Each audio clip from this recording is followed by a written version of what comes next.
Okay, so what we're hitting today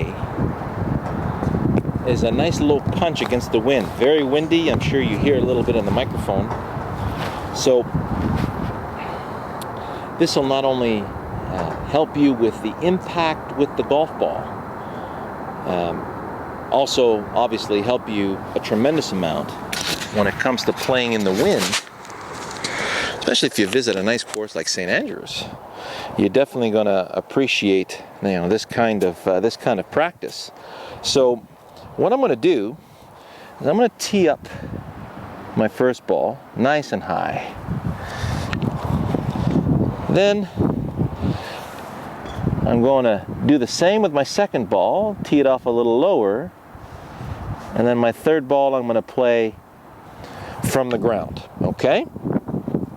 Now your goal here is to hit the first shot that's teed up as low as possible.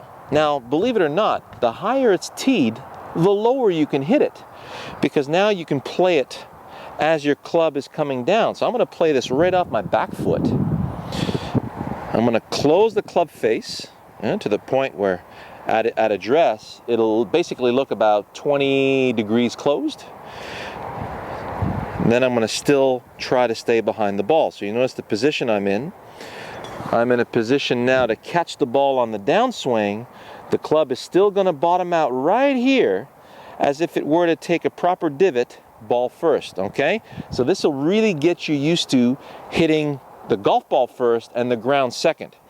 So what I'm trying to do here is I'm trying to use the face of the club to compress the golf ball into the ground, like it's going to hit the ground and spin off the ground like a stone skipping on water.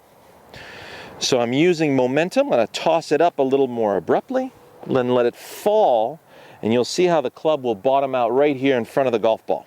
Here we go. Hit that very solid. And nice little draw. So you notice here's my tee, which is still intact. I could put another ball on top of that tee.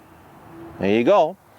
So I didn't break the tee. If you break the tee, you're bottoming out too soon. You're trying to hit the ball instead of just allowing momentum to fall. So you notice that everything reunites itself and centers itself in front of my sternum, and that's where I basically bottomed out.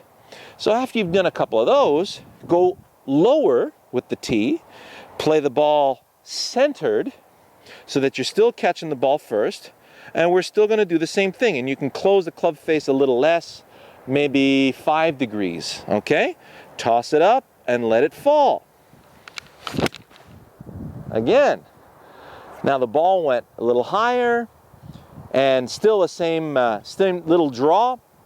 Hit the ball extremely solid and again, did not break the tee. Now, after hitting a few of those, go to the ball on the ground.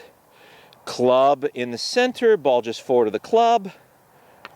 Right? Toss it up, let it fall through the golf ball. So in slow motion, it's going to look like this. Toss, plant, fall. So you notice if you go to the arms falling video, when the arms are falling, everything clears out in front. Notice how my hands get there first, the contact and spin video.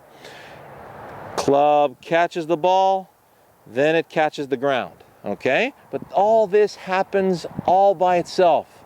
So don't try to hit the ball, don't try to flip it in the air. If anything, try to compress the golf ball against the turf with the face of the club. All right? That feel you'll get when you tee it up nice and high and then gradually bring the ball down. So here's the last of the bunch. Toss, ball, nice high ball flight now. Beautiful soft draw, right on target.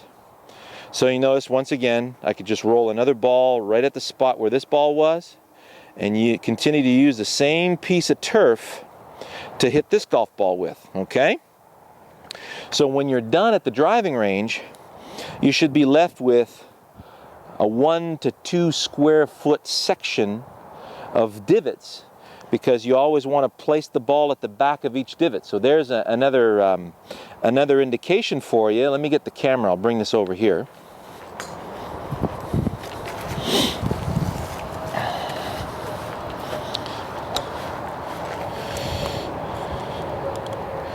Okay, so you notice if we were positioning ourselves to hit this shot, so the ball is just a tad forward to center, all right?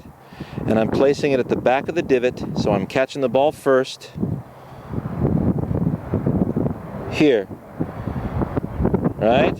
And then catching the divot. So that's how I compress that golf ball forward. All right?